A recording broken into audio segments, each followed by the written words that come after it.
Hello, everyone. Welcome back. We are going to be speaking for the big news show today. Welcome, I am Cureton, your host for today, and we have on a plethora of amazing people to speak about today's topics, all the major headlines in the news. We have Mr. Jay Latta, we have Kevin O'Donovan, Amy Peck, Samantha Tauber. We have our fantastic four joining us once again for another round of talks about the news today. And so what we're going to do firstly, we're going to go ahead and just kick it off. So I wanted to ask you before we get started, did anyone want to share some of the major news that's in that you've kind of had on your radar for the last few days? Let's start with Kevin. What's on your radar? In my world, I suppose the big thing was a lot of industrial metaverse announcements. Siemens investing $2 billion, Nokia doing a lot of stuff. And just more, let's say, business resiliency, competitive advantage, whatever, about digitalization of industry, where the XR, VR, everything plays into that. So that's kind of just been what I've been keeping up with. Kevin, you forgot to mention as industry leaders as well Kodak, because Nokia and Siemens are, well, they've proven several times that they are not really top ahead. Yeah, we're going to play nicely in the sandbox today. We're not going to call out companies by name.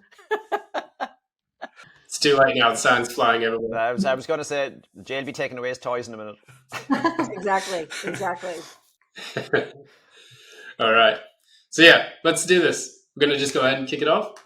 First topic. This is the major headline that we've got for this particular episode. We're talking about, will the EU's Web 4.4 strategy lead global metaverse efforts? And this kind of made some shock waves around the industry. So we're going to talk a little bit about this. What are your thoughts, guys, on the European Commission's metaverse plans? So, Amy, you're nodding your head. I want to get your opinion on that. Well, yeah, I mean, I think we all started on LinkedIn last night. I would also like to start with the caveat that it is 4:00 in the morning for me. So if I sound somewhat inarticulate, I feel like I have a reasonable excuse, and I have no idea how to work the coffee maker over here. I mean, I'm in a hotel in New York. But yeah, I think I actually liked a lot what Kevin, commented. I thought yesterday in a very cogent way, which is that I think we're so focused on the bad actors, and that it's shining a light on the technology in a negative way. The technology is never the problem, right? It's the human factors, it's the bad actors. And the problem is that, in particular, cryptocurrency has been a mechanism for crime, and I think that's where regulators are focused. And so, I'm not sure that it really has an entirely holistic view of where we're going with this. And I certainly don't think that we have enough information about how this is going to evolve in our day-to-day lives for regulatory to be so far out in front and have even leapfrogged kind of over Web3 into Web 4. Yeah, I agree with Amy. I think it's always finding that, well, first of all, human nature. You can't change human nature. So that's always going to seep through no matter what the technology is. And obviously it comes down to that balance of regulation versus innovation, and how different legislatives and sovereign nations address that. I think it'll be interesting to compare to like Dubai's strategy or the UAE versus what the EU is doing, and finding a balance as well between what the East and West are doing. And also, a Web 4 strategy versus what's happening currently in the market with the Web 3. I think it'll be interesting to think about, though, where it's going with artificial intelligence, which more fits in the Web 5 agenda. But obviously, we're not there yet. No. I'm sorry. I really disagree. Because as first, it's not Web 3, Web 4. Web 3 is a completely defined term. It's this decentralization. It's this crypto built on extension of the Web 3.0. So we have the Web 1.0, 2.0, 3.0. Now we are heading in this as well, the strategy towards Web 4.0, which is Web 3.0 should have been a semantic web. This here is the smart web. It's the web where majority of the assistants might come into the game. So AI is somehow already built in. The Web 3 is, as I've said, just this crypto decentralization, yada, yada, whatever. If we will ever have a Web 4 without the .o, I don't know. Maybe this will be the take of like the crypto buddies for Web 3, that the AI buddies will simply try to pressure a bit more the essence of AI into this whole wording. But in general, the EU is, I'm a huge fan of the European idea, don't get me wrong. But a bunch of bureaucrats that have no fucking clue what they are doing. I mean, a blind man tries to describe everyone else the blue sky. So you have here simply technocrats who are desperately looking not to mess it up like with the past, because right now they are just reacting what Google, what Meta, what all the other people are doing, because they have taken over. They try to prevent, and most important, they try to protect the domestic industry. And protecting means closing everyone out and giving them a sandbox to play with their own. But the idea around all of these technologies that are connecting technologies, that are global technologies, is about to have a deal with everyone. Otherwise, we will simply slip into, oh, there is the European EU 4.0 web, and we will have the Northern Americas, whatever. Then we have the completely closed away Russian and Chinese web, which is simply just a huge pile of nonsense. And these are the slightly, we might do something good with it, agree. My experiences are, it goes from one extreme into another. So it will be about overregulation. It will be about giving a podium to European companies to do something. The same mess what we've seen in Catena X, in Gaia X, and so on. It started as a good idea, but the execution is just purely crap. I wanted to jump in on that, Jay. There was a really good subject called Next Geopolitics. I think it was written by Abhishek Prakash, one of my colleagues, and he really hit in on that, about the idea that a lot of these different super states or superpowers are going to kind of section off in different camps to try to regulate different kind of emerging technologies. And I think that that's exactly what the EU is doing. Without putting that focus on the decentralization of the internet, we're basically going to create problems with creating standards and protocols, because the EU is going to have its own standard, the US is going to have its own standard, China, Russia are going to have their own standards. And so we're going to see a very fragmented pathway, leading up to, the actual, maturation of this entire platform. So, yeah, I just wanted to say that. Kevin, jump in on that. All right, let me back up a small bit. So the report, that the strategy that the EU published with the JRC, I think it's kind of mandatory reading for anyone that's interested in this space, right? And whether you agree with it or not, there's a lot of food for thought in there. They have the challenges and the societal challenges in technology and labor law and whatever. Talk about uses and potential regulations and whatever. But God, we're great at coming up with new buzzwords, and we have Web 3 and Web 3.0, and we have Web 4, Web 5. Sammy, that was a new one. I haven't heard that one before. But I think they're fundamentally different things, as Jay said, right? So Web 3 is decentralized, power to the people, taking back control, whatever. That is a fundamentally completely different philosophy on how you build out the internet of the future using different technologies. We then talk about Web 3.0, which is kind of the more connecting the semantic web, or whatever we want to call it. And then we EU came up with the Web 4.0. I'm not sure if they've coined that, whatever. I think Amy's point earlier was that, and Jay, I'm a happy European, and I think it comes back, to Sammy's point in terms of human nature. In the ideal world, we'd all make rational decisions. We'd all play nice, and we'd all, for the greater good, and hold hands and sing Kumbaya, and we'd all be happy.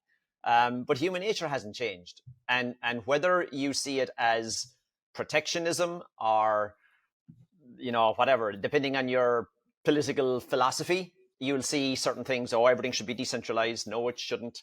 And then it depends on who decides what's right and what's wrong and who sets the rules. And depending on your political or your philosophy, you'll disagree with the other guy because you just don't like what they're doing. I am not. I don't know what the answer is. The regulation is hard. They're trying to regulate something that we haven't figured out yet, right? So I pity some of the regulators. At the same time, I'm not one for a free for all, because if a free for all, the best and the worst of humanity will come out, and we'll end up with something that we probably won't like.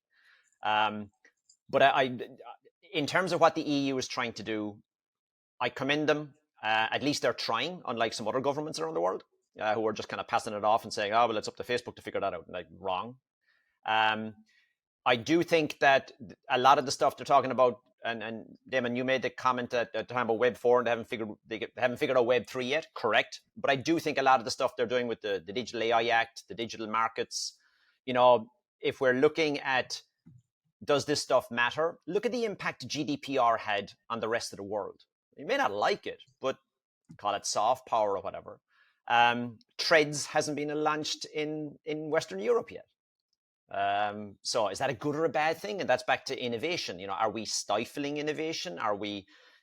I could make the case for both things, right? It's like it's not having it for European businesses is bad maybe today, but at the same time, there's rules and regulations. So that's what we voted for, whether we like it or not. Look, it's a big topic, but I do think, Jay, you made the point on LinkedIn as well, is that we got to get crisper on Web 3, Web 3.0 or whatever, because other folks listening to us will be going, they're talking about the same thing and they're coming at it from all the, we're confusing everyone, ourselves, myself included.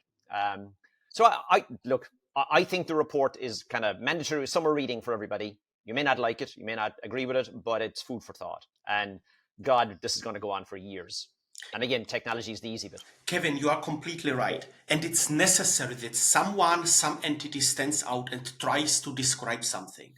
I'm just thinking about the next steps. And how Amy said, it's not about the technology, it's about the humans. And when you see, for example, as soon, for example, GDPR, when all of this was discussed, you've seen in Brussels and in Berlin, the people, the lobby groups, Zuckerberg came to Germany and so on, and everyone wants simply to influence.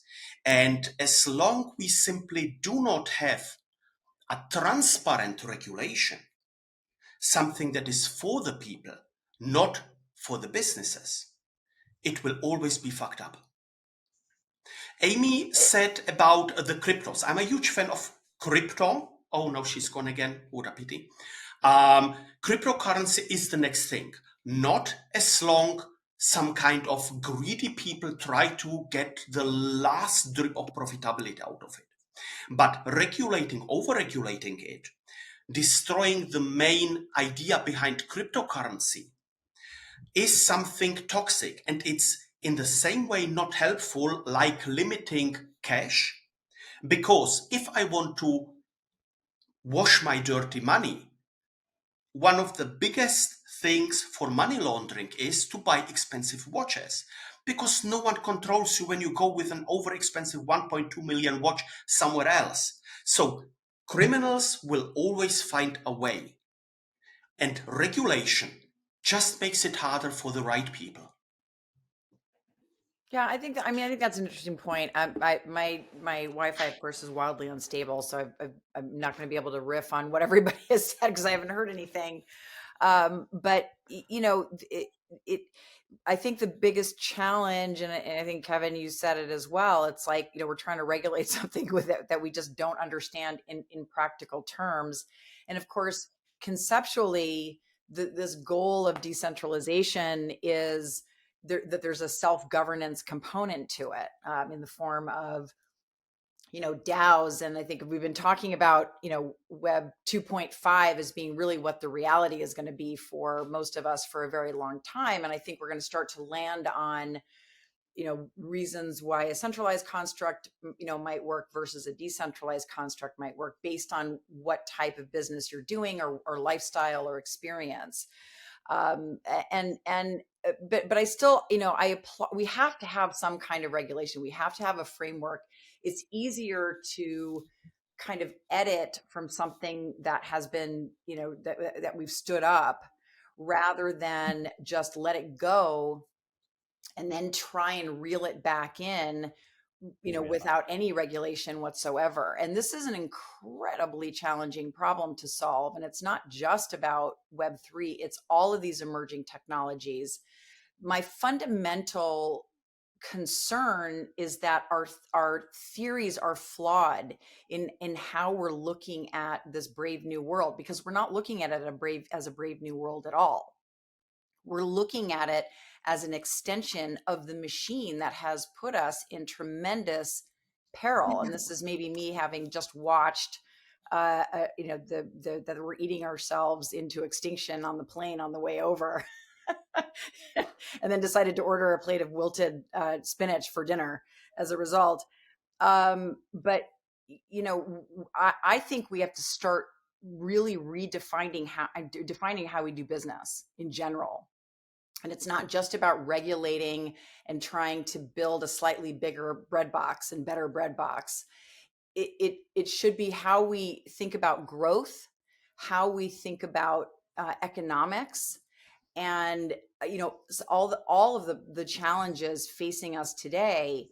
And let's point technology really at that, and not at the economics of what it's going to bring. Mm-hmm. Yes, Amy, absolutely. One of the biggest issues is that we are simply transplanting our real world, messed up economy into this digital era. When you see how the internet started, when it was a nerdish place, it was decentral. Every workstation was a server at the same time. Peer-to-peer networks. Exactly. So the core idea behind the internet is a decentral entity. When you are participating, when you are creating content, it was just not solved. How will you be paid for it? Because it was a nerdish place. Everyone could express himself how he wanted. And self-regulation worked for a very, very long time because it was a nerdish place. It started to be messed up when bigger companies entered it, and you've heard sentences like, "Oh, this perception of everything is free needs to end. Nothing is for free. We need to make business. We need to make money." Then all of these crappy ads came up when you needed pop-up blockers. When people started to centralize information to hide them behind paywalls. So the core idea is still there. It's decentral. It's just about what kind of economy, what kind of money making, or let's frame it into something different.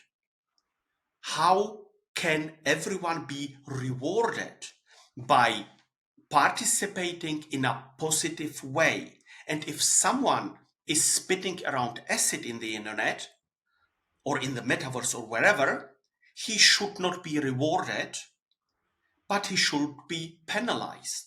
You spit acid, you earn acid. Well, and that's sort of the construct around Bitcoin, right? This sort of notion that you get rewarded for, logging transactions onto the blockchain. But again, it's such a microcosm, and I think that again, it's the fundamental approach.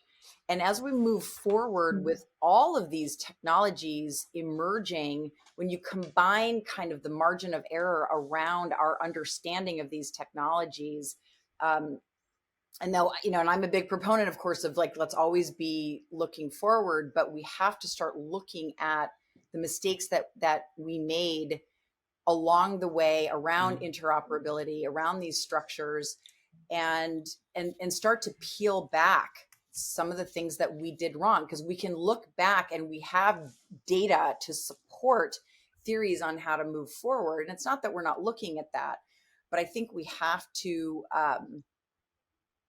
we really have to change the way we do business. I mean, I think that's at our core. I just want to add to that point.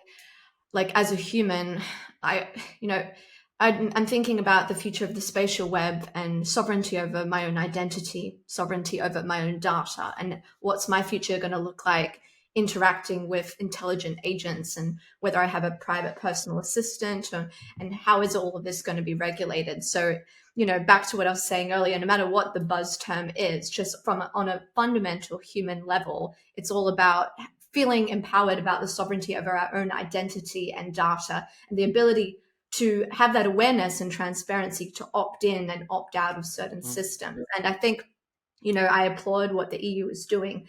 And we do need that. We do need regulation, but at the same time, not everyone's going to read the JRC report and, be cognizant of what is going on. And people put way too much reliance and power to governments and governmental bodies. And so once again, it's that repeated metaphor throughout human history of the people, versus institutions. And it's all about finding that healthy and symbiotic balance. And then we've got that extra added layer of artificial intelligence with the symbiotic web and spatial web.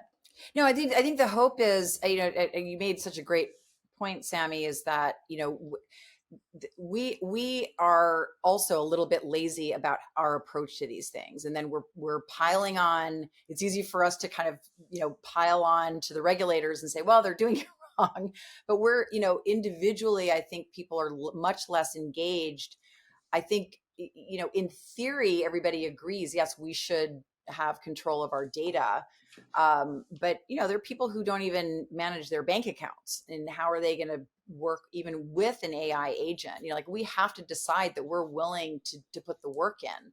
If you're part of a DAO, you have to vote, you have to read, we have to roll up our sleeves and start to engage. And so I think that part of that also starts with education. And I think we have to really focus on a mechanism to allow people to participate, because I think at the moment it is an illusion that we're managing our data. GDPR, thank you for GDPR. I'm very grateful that these mechanisms are being put in place, but we have to go then that next step, and empower people to manage their data. But we have to educate them and inspire them to do it as well, because it's not going to happen overnight. The EU, and look, I'm a happy European, right? And God knows the EU is not perfect. But I think one of the things, it's what, 141 page paper, right? So it's not exactly coffee reading, but if you're into this stuff, I would recommend it. And I think what's good as a level set, I think on page 41 or something, it calls out the 8 values and principles based on the EU's founding principles as to what they're trying to do with Web 4.0. And it's about freedom of choice, human-centered, education, literacy, transparency, inclusion, blah, blah, blah. So they're setting out, well, these are the kind of the founding principles. And based on that, here's kind of the regulation we would probably need. Now, I guarantee it's like with safety and security and privacy, the part of that will be, it's like two sides of the same coin. One thing will be, well, we have to do this, so that blocks all the innovation. But if we want innovation, then how do we get around GDPR, blah, blah, blah, right? So there's chicken and egg things everywhere. But at least it sets out a framework for the reason we're saying this is based on these principles. And I think we probably need, and can you imagine doing this in a panel at a tech conference when people go, well, we need Web3 and we need this and we need that. The first question you ask them is, what is your philosophy on business and society? Are you complete libertarian, or are you socialist? Now, you can imagine having that conversation, but that would put a frame of reference as to why people or companies are talking about certain technologies and whether they need regulation or not. Because I can play both sides, right? Let it all go and see what happens and pick up the pieces afterwards, or over-regulate and then actually we won't go anywhere in a hurry. But fascinating times. There's arguments on both sides, or is all of this just a game mechanic in our greater simulation? I'm still waiting for the master AI to turn up, or the Guardians of the Galaxy. And they're giggling endlessly. Whoever's writing all this. The philosophy behind this founding principles completely agree. Yes, it's beautiful. But when you see how the European Union, how the commissions are currently trying to destroy encryption, end-to-end encryption, how they are mostly labeling, oh, we need national security, we need to protection. And therefore, GDPR is beautiful. Completely agree, Amy. But it started to be blurred. So what are the higher interests that when they define something that they build in backdoors? This is my fear. And my wish is that these kind of technologies are developed still under the nerdish idea. Yeah, we could be talking about this for days. If I may, Damon, there's no right or wrong. There's definitely arguments on both sides. I think you're right, Kevin. We go back to a situation we have in Europe right now, right? If the EU, in their whatever, had decided that we should not buy so much Russian gas 10 years ago, we would not be in the strategic problems we've had for the last 18 months. Now, you could imagine if someone had said that the EU says we should be stopping this, there would have been uproar for all sorts of reasons and all sorts of players and whatever. It's back to like the Formula One drivers. If anyone stands, you have all the logos. If anyone stands up and says whatever, you need to see who they're sponsored by, right? Or who's paying their political funding. But look, the technology is the easy bit. But look, the EU report, I think, it's a good starting point. Yeah, gets the conversation going. We need something, but it opens up to Amy's point and everyone's point. Yeah, definitely. Sorry, Amy, you were going to say something quickly?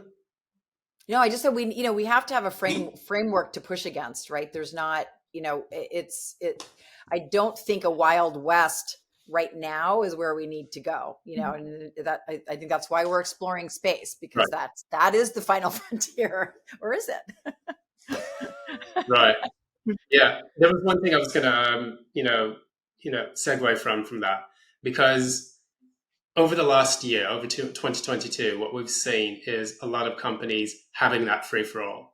And that's one of the reasons why the development of the metaverse was so up and down. People rushed in, put in their investments, and then they tried to develop it. They didn't get the return on investments, and then they pulled back. People lost thousands and thousands of jobs. I think that's one of the things that the EU might be looking at when it comes to this type of regulation. So they want to do it in a controlled, precise manner that is going to be a little bit more stable long-term and create the kind of results that are needed. So that is the positive thing that I see about this type of regulation. And unfortunately, in an era where data is centralized, we have major companies creating these technologies, there will need to be that kind of level of coordination. I do still believe in the idea of, freedom of speech, freedom of ideas on the internet, decentralization of the web.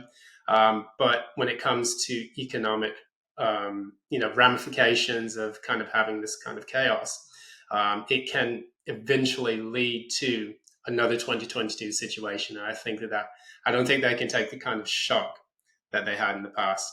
So what I do say, like Amy is very, very correct on that, it sets the platform for people to start having these conversations that they didn't have before, when people are still trying to define the metaverse. Like, oh, the metaverse is just people getting online and watching movies together. No, it's when you think about it from the industrial level, you think about it from the commercial level, you think about it from all these different levels, people are not really, they're still like, I'm looking at news reports every day and they're still talking about, the metaverse in a way that was defined 2 or 3 years ago.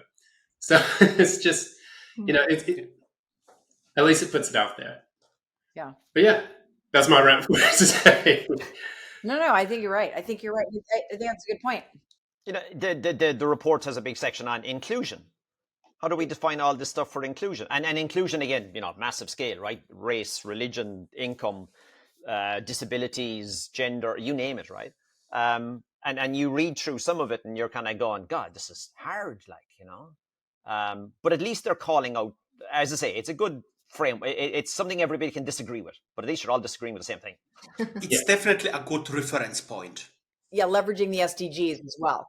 I think that's where a lot of this also is like the SDGs, whether it's a challenging framework, but it is again something that we can kind of point to as this is the aspirational goal that I think does its best to take humanity and the individual into consideration.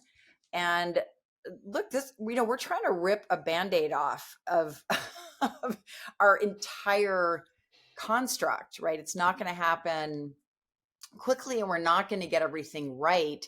But I think being armchair pundits, like very much like we are today, I think that the benefit is that we all need to be much more active. Like we don't get to just sit these things out the way we have in the past. This isn't the 50s where we just go, okay, let's put our favorite politician in office and they're just going to make everything shiny for us. Like, we have to act as if we are all in a DAO. We have to kind of be much more active, and we have to start testing and sort of leveraging the technology to test and simulate and build other outcomes and other kind of economic pathways that are not so detrimental to the planet, but to our growth as humans and human rights and building this kind of utopia. It is a utopian vision, but how do we make it protopian, where it's proactive, it's actionable, and where all of us have a stake in how this future unfolds?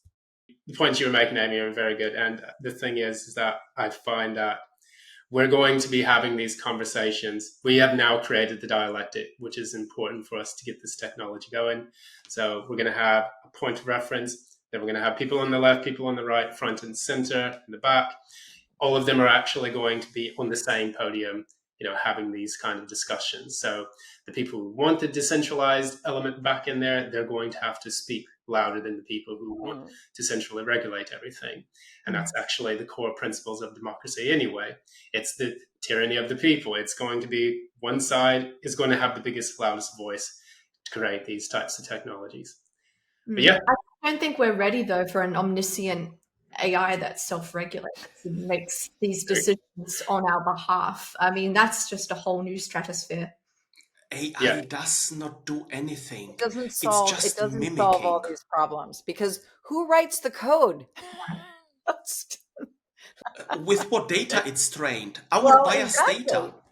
Exactly. I mean, and I think, I've been hearing of companies, creating their own LLMs with their own data. But, there's a lot of danger in sort of this myopic data being fed, into these language models and having these closed systems. I understand from the privacy concern, but, we have to have better mechanisms for clean, bias-free data, and start to understand how these models actually work in practice. I was going to ask you guys quickly, because I'm not sure how much time we've got left, but 5 second, I guess we'll do like a quick lightning round of responses to this. What was your thoughts on Meta and Microsoft creating a deal for Llama 2? And, that kind of, that AI kind of regulation program, which is going to allow people to kind of regulate the kind of content that's put out there. Did anyone have any thoughts on that? Because that was the deal that was struck. Two companies are coming together and doing something that can be very dangerous. On the one hand, you have Meta that simply lives the lock-in philosophy, even if they have Llama and so on.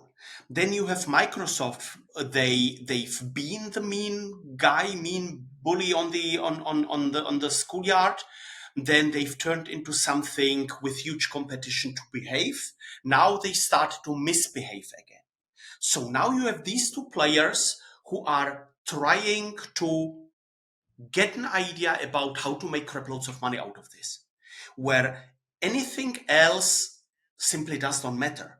I mean, pushing, for example, Windows into as an operating system in the cloud, making these complete locked-in things. Right now, they even started to charge for AI usage in their models, Microsoft. And this is really something like, okay, what do you really want to do?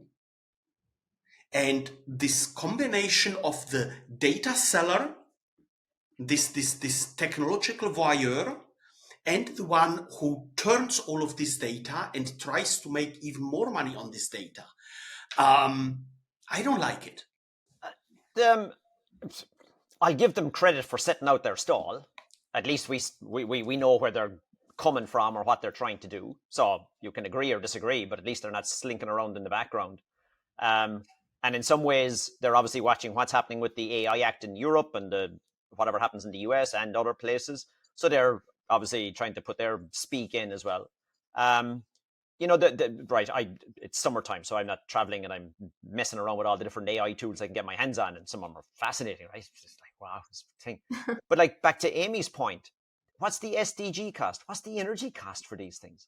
And the last time I looked, Microsoft wasn't a charity. So if they are using a lot of horsepower with cool NVIDIA and Intel chips, someone's paying for that. So, you know, you're back to business models and whatever. But look, whatever, you asked for a snappy answer. I think it's good. At least they've set out their stall. You can agree or disagree with it, but again, it's back. You have something to work off of. So good. Go. Anyone else?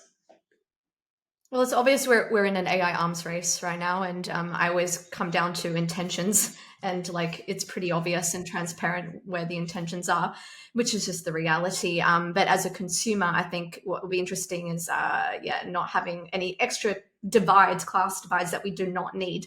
Obviously, that's inevitable, but I think in order to empower oneself, becoming a not an AI user but an AI value creator and owning your own models is going to be very prudent going forward when dealing with this whole era of explosive Cambrian AI.